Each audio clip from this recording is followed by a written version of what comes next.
This week, has the legalization of cannabis made our communities safer?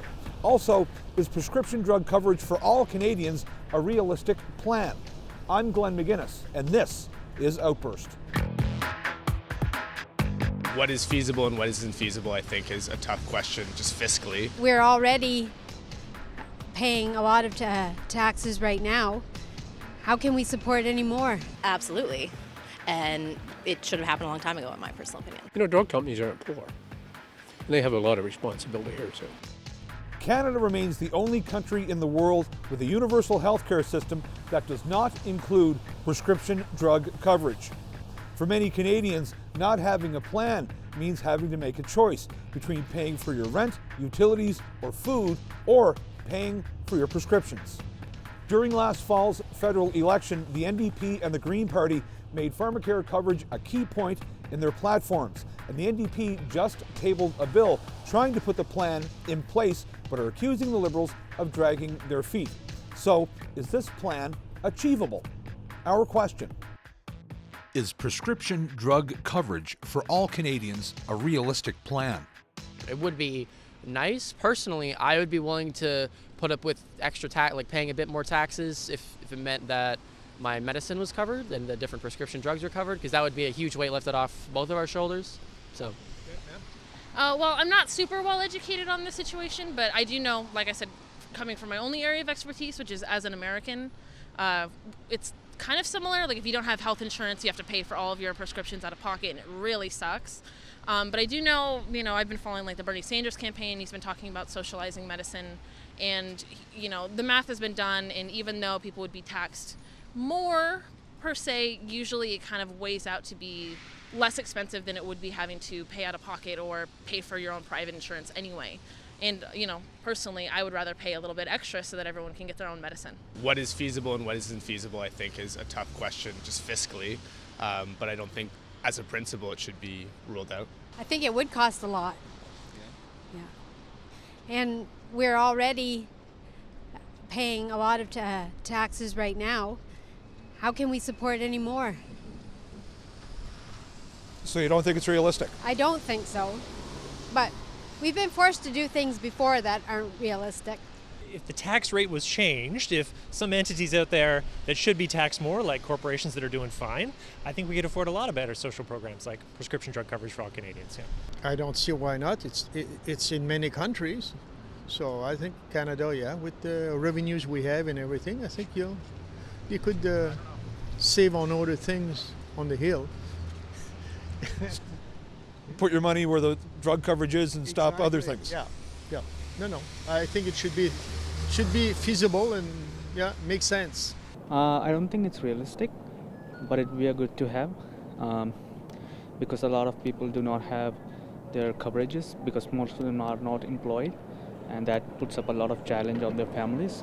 So I think it is realistic. Like, it's not realistic because it would take a lot of funding, but I think it's good to have. The way it is right now, it's the prescription drugs are so expensive.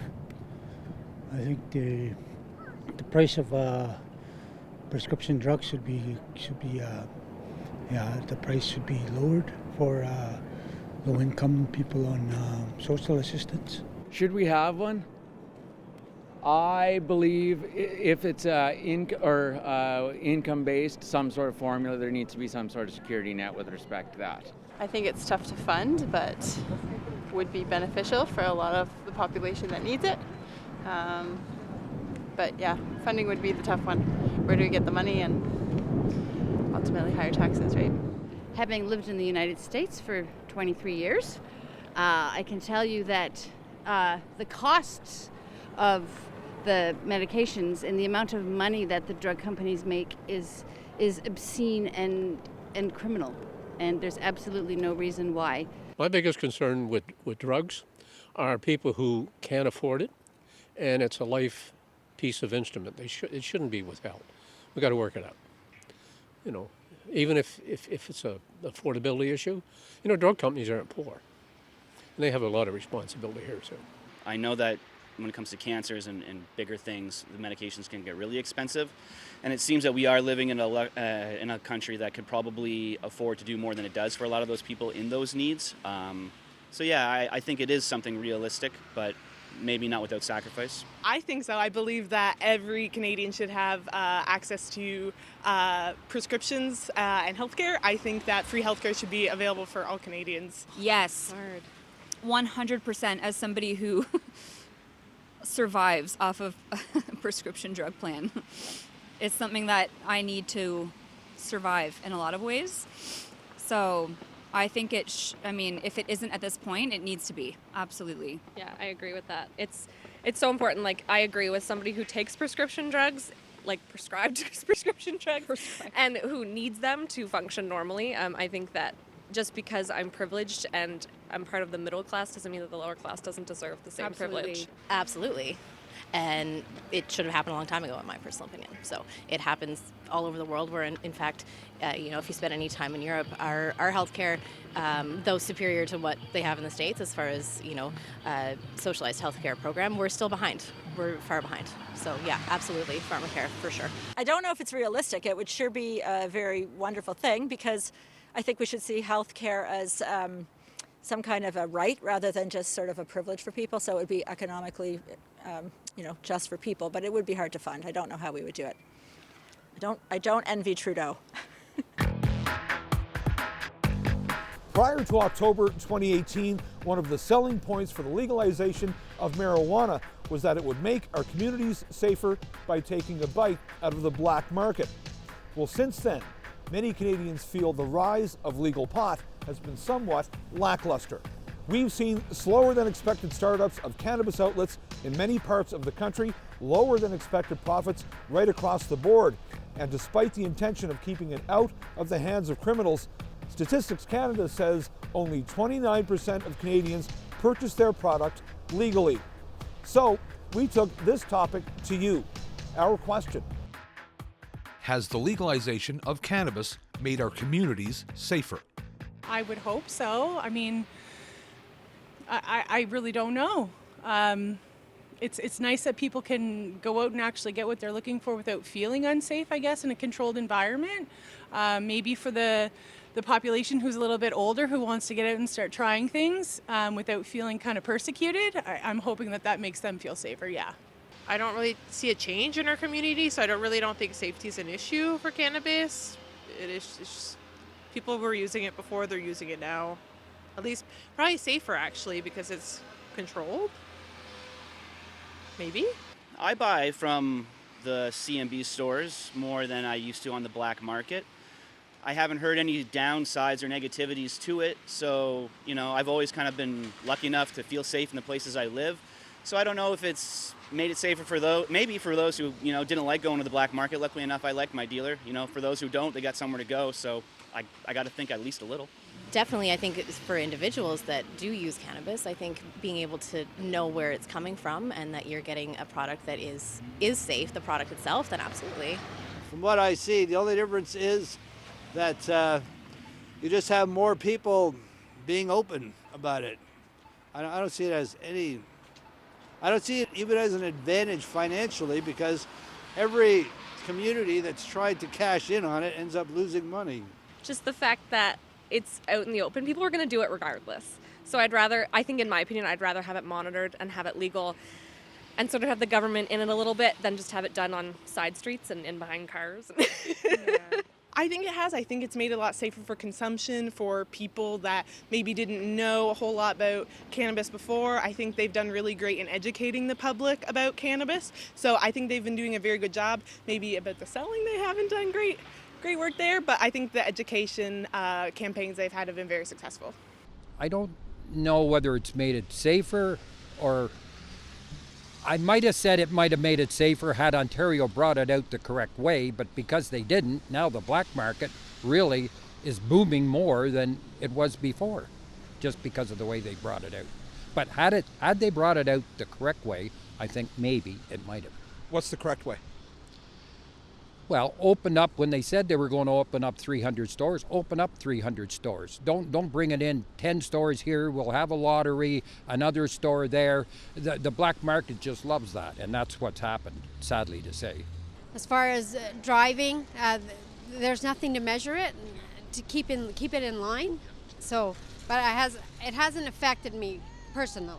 I mean, I think pot is a regular part of people's lives. I think that there's lots of research and data out there that shows that it's not a gateway drug to other things, and I think it's pretty beneficial for a lot of people. So I don't think it's had any impact on my community in any way. I don't think it made it any safer or worse. I think it's the one that was smoking before or taking stuff like that, and I think it should be controlled and stuff, and hopefully it helped to get the black market down, But no, I don't think it did anything to the country that we did not have before, because we had marijuana before, a lot. Coming from the States and where it's been legalized there, I've noticed that it's kind of discouraged illegal trade of drugs and stuff like that, and it's really highly encouraged, the safe use of recreational marijuana. I would agree it's much safer. Even most of my friends who I know that they've got it from other people beforehand, everyone I know gets it from like a government, it's like an official place, right? So it's much easier regulated, and they can make sure it's like what's getting inside of it, it's what you're buying, it's nothing that's gonna harm you. I believe that the legalization of marijuana has been positive in terms of a reduction in police cost. If it's been any safer, I don't know. I mean, I don't know that a lot of people that use marijuana, but do I think it should be legal? Probably. I don't think it changed anything. Hasn't made it unsafe. There's lots of crime there's harder drugs that are being used. I don't know if it has made it safer, but I don't see how it has made it unsafe. The things that have been happening in the past are still happening, but I don't think it's the cannabis that's causing the problem. We have legalized many other drugs, like alcohol and smoking, and I think that the social impact and effect on our society of alcohol is, in terms of domestic violence and auto accidents and all of that, way outweighs whatever considered or people talk about the impact of marijuana. Yes, so absolutely. No, I don't think so. I don't think so. Why not? Well, for obvious reasons. I see lots of abuse around of its use. I'm sure it can be better, but at the moment I don't think it's made us safer anyway. Say there's more open use. People don't really care, but I haven't really noticed. Has it made those that want to buy legally will buy legally, and those that don't continue to not. So.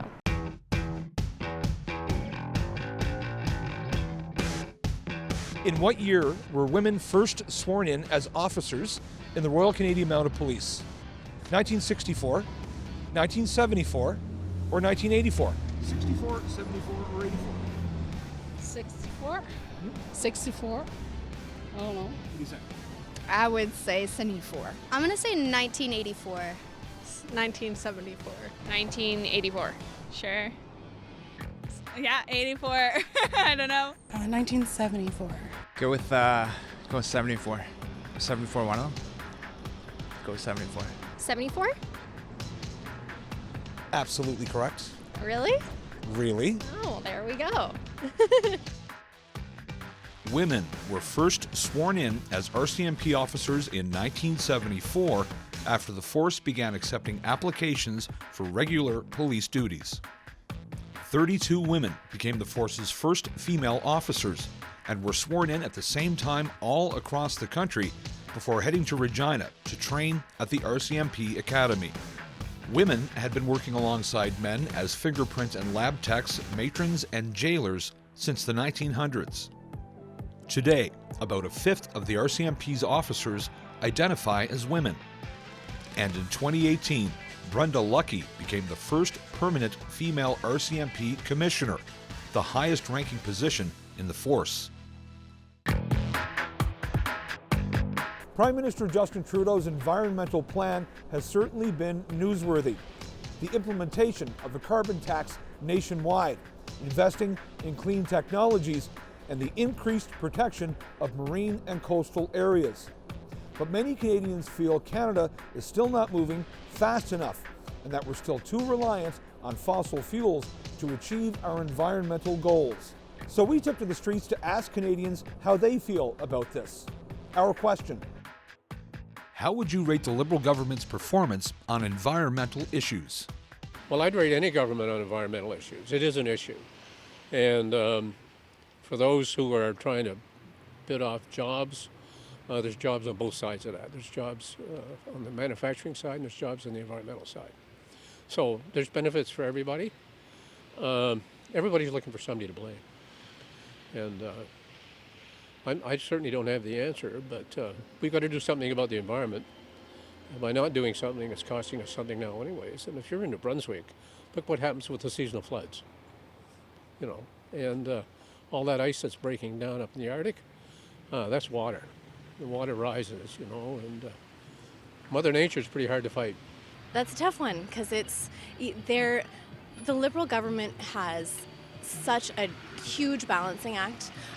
Canada's a huge country, and the regionalism here is, for any government, it's a challenge. But I feel like definitely there's more work to be done. But I also understand that the Liberal government cannot completely abandon our oil and gas industry because that would be detrimental to the economy. So it's one of those issues that I don't envy the people that are making these decisions because they're hard decisions and they're taking criticism no matter what.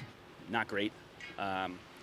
No, I've seen the government go back on things that they said they would do, and I remember voting for them when they said that they were going to be, more of a guiding force with reconciliation and environmental issues, and I haven't really seen them enact what they said they were going to. I would like to see more done.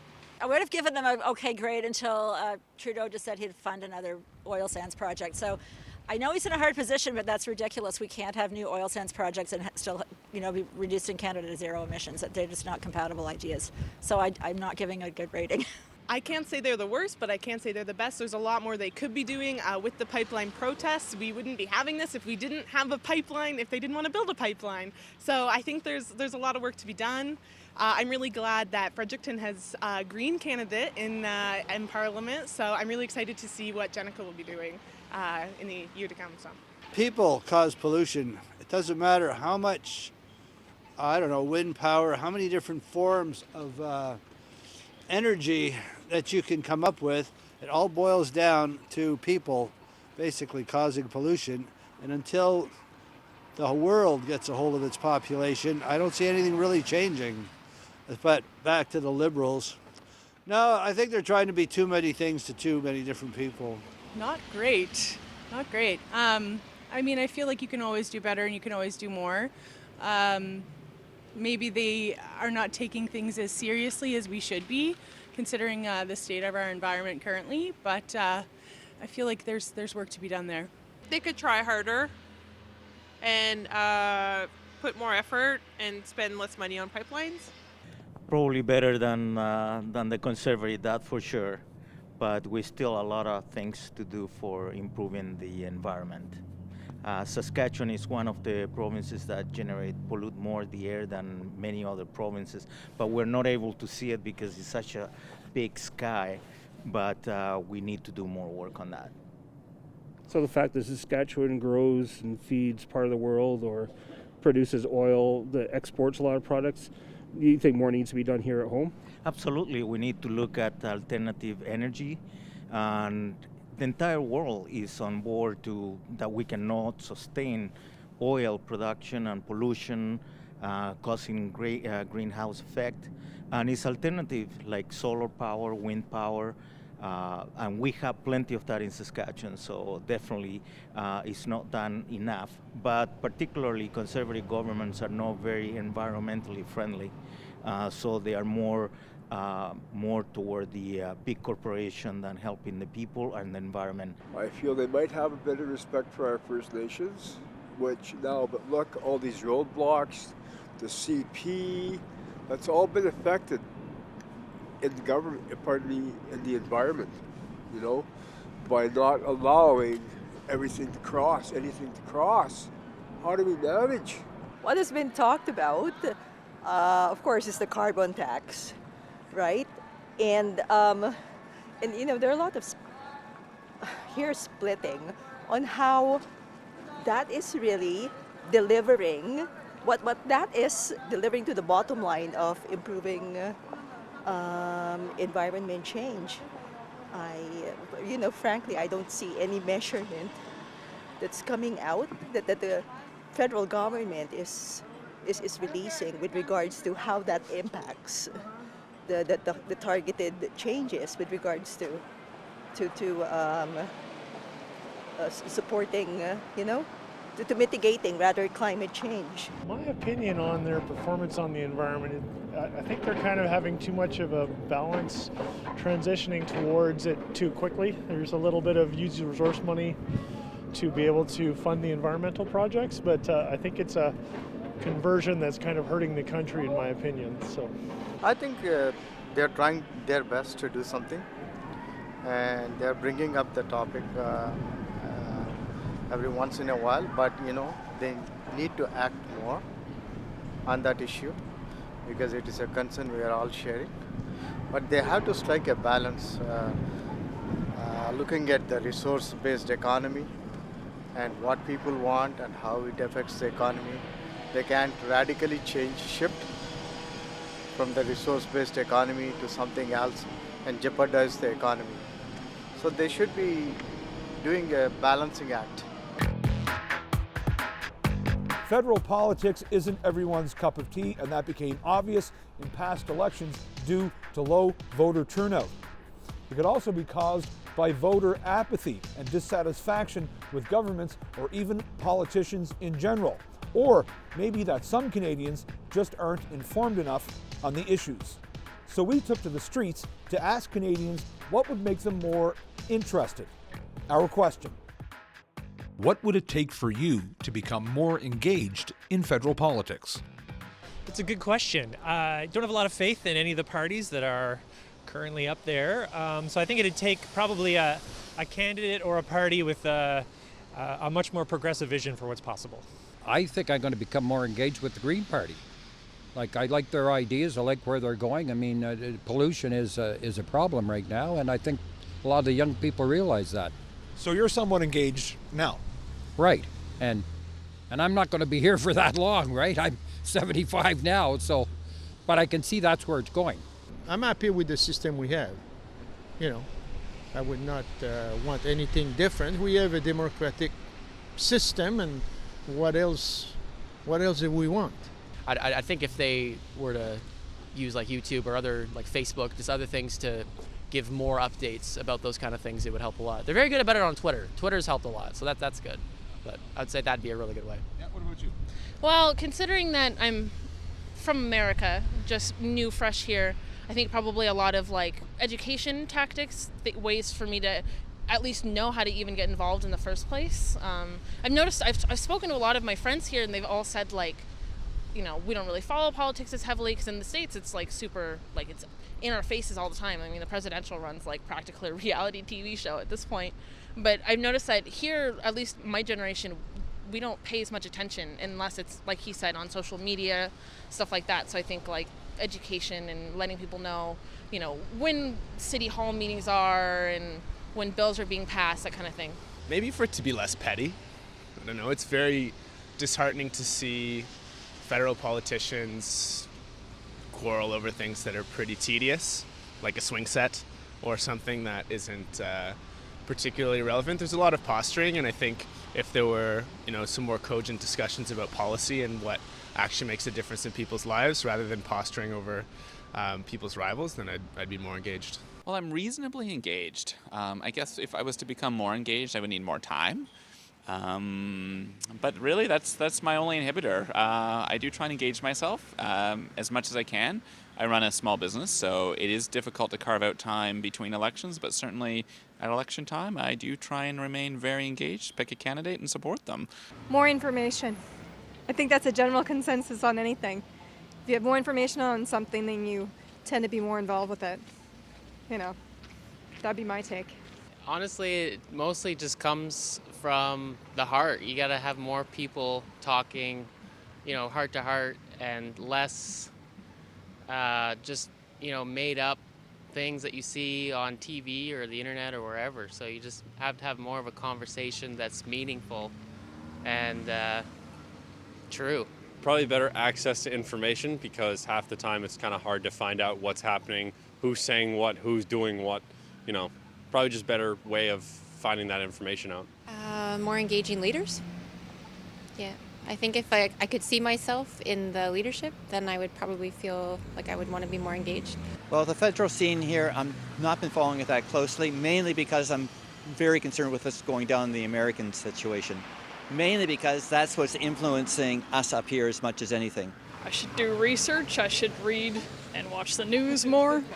I just don't do much of that right now. Time, definitely time, and probably a little bit more interest, but yeah, definitely time. I'm in school right now, so it wouldn't be something that I'm have time to catch up on and actually, invest my time in to get knowledgeable information. I guess, specific actions that will be community-based will really direct, those issues and those programs to my attention. By exercising my voting rights, and I do go for the voting every election at all levels, and that's one way of giving my input. Well, I think it's everyone's responsibility, and will be nice to have mandatory voting for everyone and having the majority rules kind of thing, not just dividing different districts where one person have the same weight on voting power than several people in the urban area. So definitely everyone needs to be engaged more at the federal level, at the provincial level, and local levels like city halls and stuff like that. At my age, not a thing. I wouldn't touch it with a 10-foot pole. I don't even know why anybody would run for politics today. It's just a corrupt game, is all it is. Thanks for watching this episode of Outburst on the Cable Public Affairs channel. I'm Glenn McGuinness. If you have any comments or questions about this show or any other show, you can find us on social media. You can also find us on our website at www.cpac.ca. It's your turn to speak up, and we're listening.